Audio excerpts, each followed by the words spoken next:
Ladies and gents, welcome to yet another episode of What's Next podcast. I'm your host, Mario Maitland. We got yet another episode, great episode coming up right here. Make sure you hit that like and subscribe button and follow us on all social media platforms, Apple Podcasts, Spotify. We are also on iHeartRadio as well. So give us a follow. We're back with yet another episode. Very big guest. This is not his first time being on What's Next podcast. This is his second time, but he is the first repeat episode. I believe you're the first guest to repeat on What's Next podcast. So we got to make this one a special one. Mr. EJ Floreal, welcome to What's Next once again. I appreciate you, my boy. What an intro too, man. Thank you. You're really killing it. Thank you, man. Appreciate it. How does it feel to be back, man? You back in Lexington? I know we talked over the phone numerous amounts of times about, you coming back to Lexington and what it's going to be like. Mm-hmm. You're here in the flesh. What's it like being back in Lex, my guy? It feels a lot better than I thought it would. I honestly didn't think I was ever going to come back. I just assumed that I'd just kind of move on with my life. And being back here and seeing all the guys, seeing how much campus has progressed. Oh, yeah, campus is crazy now. I know you said you driving in, you see the development, the billboards that UK campus has put up. Even I'm seeing it. I graduated 2 years ago, EJ, and I'm seeing it. Every time I come back, it's like, man, UK's built a new building. Right. It's just leveling up. So it was nice to see. And I'm definitely going to try to be around more, be a better alumni to the fans and, the people coming in and all of that. Yes. Speaking of the fans, man, I know we were just in Rupp Arena last night, and the atmosphere was incredible. Mm-hmm. You got to sign autographs, talk to a lot of different fans. What's it been like from just your perspective, from coming from Texas back to Lexington and interacting with the fans, man? How has it been? I think the most surprising thing definitely is that they still got a lot of love for me. I don't think it's no secret that I didn't really play that much. I didn't contribute too much, to what I wouldn't say casual, but just what anybody would see, on game day and stuff. My work was a lot more behind the scenes, if it was even that. Yes, a lot of behind the scenes. Right. If you know about the EJ Floreal stories, you really know the highlights, the behind the scenes, you really know about it. But yeah, man, it's really cool moment, especially the timing, EJ. We got a new coach in town, and now everybody's coming back together.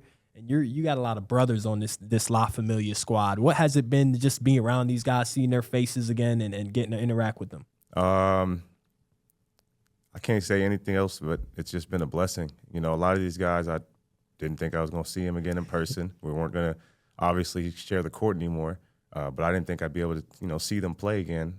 So to be able to see, them play, and especially here where we made a lot of memories, we had a lot of fun. Yeah. Met some new people like Bledsoe, Sestina, Kellen Grady. You never met those guys before? No, like I said, I once I finished, I just tried to move on. I stayed away. Next step. Yeah, I'm more and more hiding. I just hid away. Thought I could put my head down and just work. I hear you, man.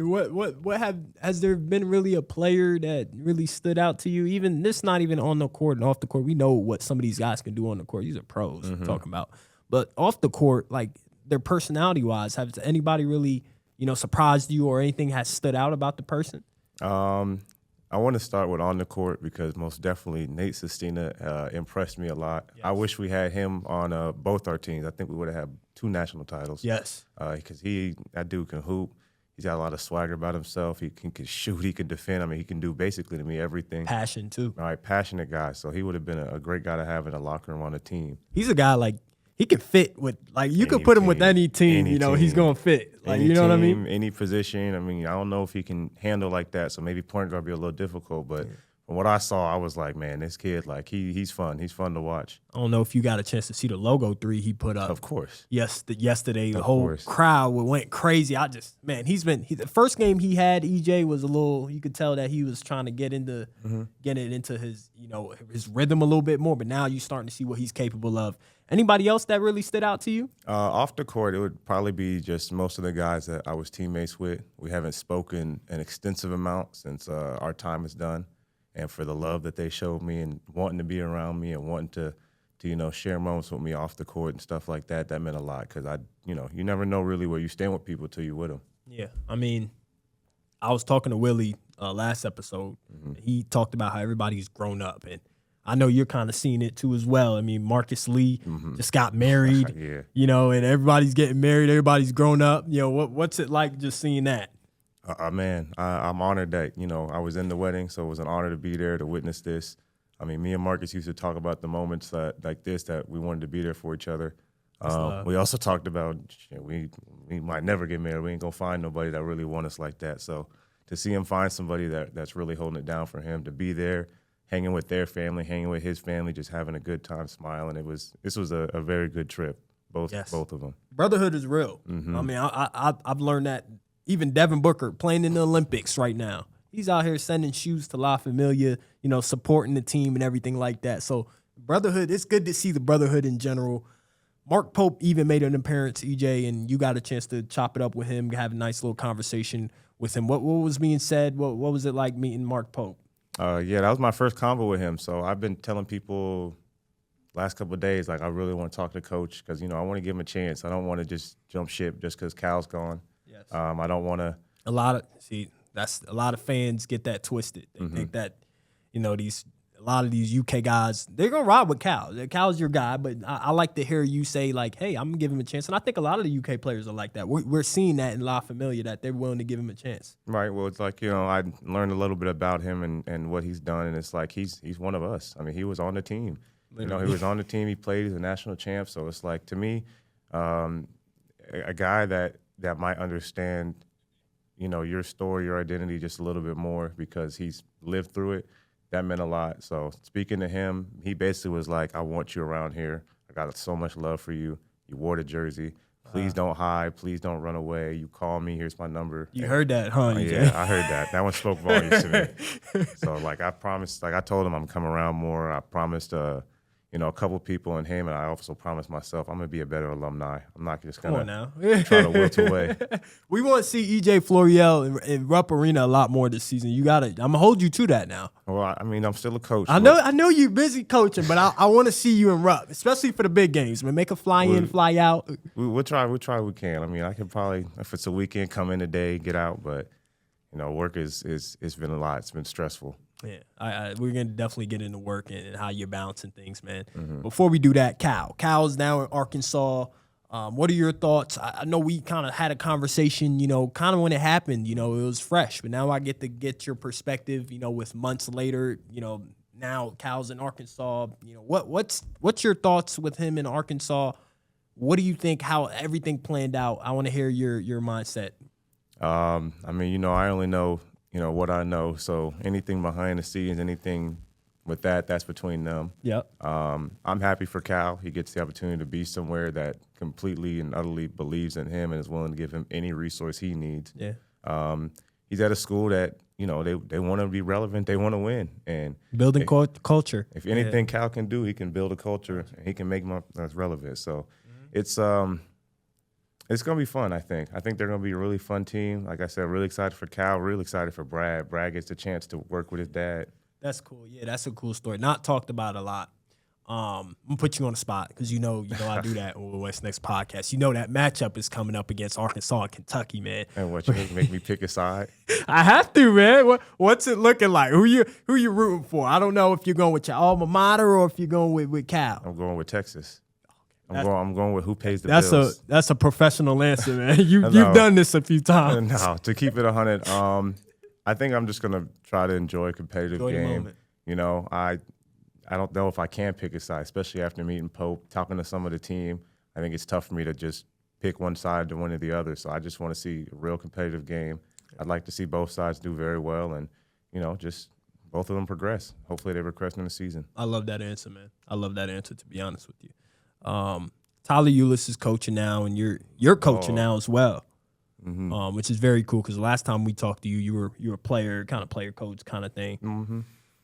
What have you learned? Let's touch on Tyler Ulis a little bit. He doesn't get the credit that he deserves. I've talked to him a little bit before, and me and him having the conversations was, he doesn't want to be the guy where it's like, say they lose early on, and the notion is that Tyler Ulis had all this talent and didn't make it work. Mm-hmm. And now we've seen he's 3-0. He's knocking down expectations already. Doesn't get enough credit already. What do you think of his job that he has done so far with La Familia? I just talked to him. I told him, and I said this last year with him working with Rob and Reed. I was like, it just looks seamless. I mean, Yeah, like he's natural. Yeah. Yeah, I mean, but this is, we were teammates. This is what he did for us. I mean, Cal would sit down and Tyler would run the show. Yeah. I mean, I have vivid memories of certain practices. Tyler would point, hey, go right here. Okay, I stand there, ball's in my hand, that's a bucket. He'd be like, do this. Okay, I guess I do it. Next thing you know, I get a wide open alley-oop. So, he's always had this mind where he can see things, a couple of steps ahead. He can see, after watching a lot of film, he can really break down what the other team's going to do, what he can do to counter. I agree with you. He doesn't get enough credit because he really, especially if you watch the Sunday game, because they were in a dogfight. Yes, the first half it was a little rough, and he came in there, halftime, gave him a great speech, got him right, made a couple adjustments, and the next thing you know, I think we won by like 15. 15. Right. So I think that he's doing great, man. It's really good to see that, he's still able to enjoy the game, even though from a different lens. What about you? What's it like being able to, even before going really into the depths of coaching, EJ, playing is over with now for you. Yeah. And that's tough, being able to say I'm done. Right. What's that been like for you from a mental perspective? Like, how are you balancing? How are you dealing with that overall? I mean, Was it tough at first? At first, of course. You try to make any excuse for yourself that you can for why it's done, and then you try to say, well, I can do this and still do this. I can do this. I'm watching them do this. I can do it. Until you go out there and you can't do it. Yeah. I would say that it's up and down. I mean, some days you don't think about it, it's great, and other days you miss it. You watching people that you used to train with or that you coach making teams and stuff, and you're like, wow, like I'm missing out on some of those moments. But I think that like I said with Tyler, I get to see it from a different lens. So. We had a girl, I'll shout her out too. Shout her out, man. We do shout outs. We had a girl, Kayla Garrett, a freshman, only teenager in the Olympic trials finals, and she had a tough indoor. And I was really there for her all year, and I kept telling her, you good, this will be fine. Basically, like, just trust coach, trust yourself, you'll be fine. Like, this is not who you are. So, yeah.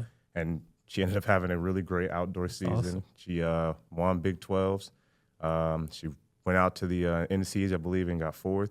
Okay, wow. She got, I think, 8th at the Olympic trials, so the 8th fastest U.S. runner this year. So she had a really good year. Making noise. Right. So I think that those are kind of the moments that make up for my own personal, You get to see others kind of. Well, yeah, I mean, that's cool. You live with, a lot of the reasons that I'm so hard on some of them kids and, I'm so adamant about staying positive and so adamant about just keep putting in the work and keep trusting yourself. It's like you live with a lot of regret after you're done. Yes. So that doesn't get talked about a lot, the regret. Yeah. So all them times that I was in my own head, all them times that, I blame myself for things that's like, these happen. You go out there, not every race is perfect, but that don't mean that, you can't come back and have a stronger race next week. I 100% agree with you. What's the control part is a little bit different. You get less control when you're the coach. Right.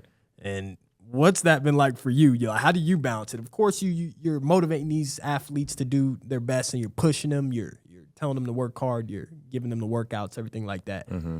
But when they get out there on the field, and it's like they got to perform, you don't have that control. How do you deal with that? Knowing that you might get a little bit more nervous now, being able to see what they're doing. So funny enough, I don't really get nervous when they compete anymore because I feel like at this stage in my life, I can only do what I can do. Control what you can control. Right. Yeah. So I can give them all the tools that I didn't listen to. I can tell them to listen to Flo. I can tell them to listen to Coach Ricky. I can tell them that they should do this. It's better for them, for their mental, for their body, for their peace. But at the end of the day, they got to run. So I think that every athlete we send out there is prepared to go out there and do great things, and that's kind of what I stand on. And if they don't, then we come back to the lab and we fine-tune what they didn't do. And if it's something that's them, then they have to, do a little soul searching and talk to yourself and figure out why is this blocking you. What's the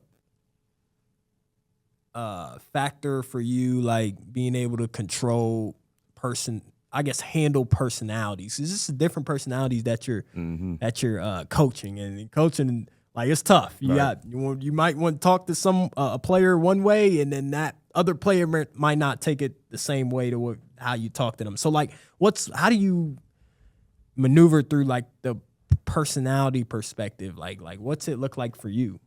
'Cause you can't treat every player the same, right? Right. You really got to get to know them. So you got to allow them to be open with you, and obviously to certain extents, you don't want to cross any boundaries or any lines, but you need to get to know each of them individually.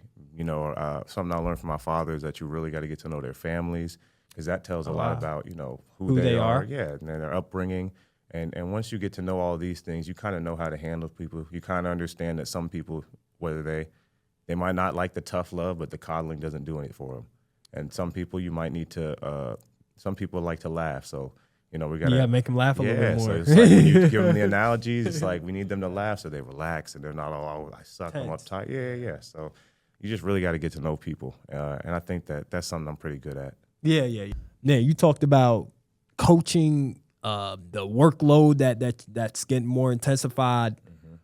What's it like, you know, I feel like you're by yourself a lot more. It's a little bit different than being with as a player, because when you're a player, you're with the team a lot more. So what's it like as a coach? Like, what does it look like for you? Just, you know, being around the team. What does it look like for you?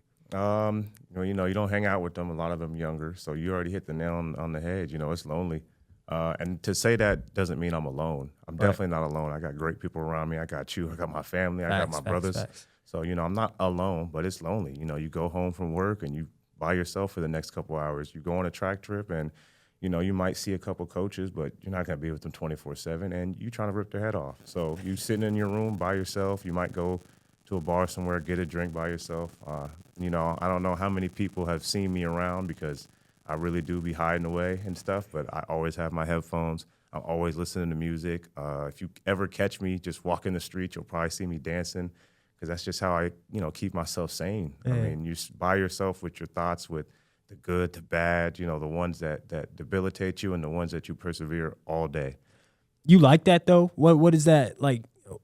Is that a love-hate relationship with it? What is that? I don't know if like's the word I'd use. I would say that I'm built for it. I'm built for what's coming. I'm built for, you know, the grind. I'm built for the struggle. I'm built to, you know, endure if I have to by myself. And I'm also built to go out there and make friends if that's what I choose. But I've learned that, you know, there's nothing wrong with being by yourself. There's nothing wrong with time alone. I've learned so much about myself. I've learned that, you know, in my past, especially in college, I did a lot more people pleasing, trying to fit in and show that, you know, I'm a hooper, my identity and all that. And it's like, man, I should have just been me. I like that the whole time. That's so a pretty dope answer. It's been great though, man. Like, I mean, and then you find out that your father's similar, so we might go somewhere together, have a little cigar, and just... You learning more about yourself. That's what coaching looks like, and what it's telling you about yourself. Right. The identity that I thought I had, or the one I wouldn't even say had, that I thought I had to be, was never me. So now I'm finding out myself, because I'm only with myself. I love that. You got anything else for us, oh, man? That's it, man. It's been beautiful, though. Life is great. You know, ups and downs, all of it. I mean, Rondo said a quote on Bleacher Report, so I love what he said. I say it all the time to the kids, but the roller coaster is more rewarding than the merry-go-round. And so I would rather go through the ups and downs of life and journey. You're right, the journey, instead of just staying on this, you know, singular path where nothing changes. That's what it's. And you grow, man. You get to grow up, experience little different things here and there, and then. Like you said, you learning more about yourself. Yes, man. That's the best part. That's the best part. I was just going to say that. I could see that. Olympics is coming up, my man. Yeah. Well, are there any players that you're excited to be watching that's going to be participating in the Olympics? I know there's a lot. Okay, we'll start with the ones that went here. So our alums, Jasmine Camacho Quinn, got a lot of love for her, excited for her. Okay. Sydney, everybody knows who she is, but super excited for her. Another opportunity to go out there and break her own record again. Yes. My dog D-Rob, man, made a team.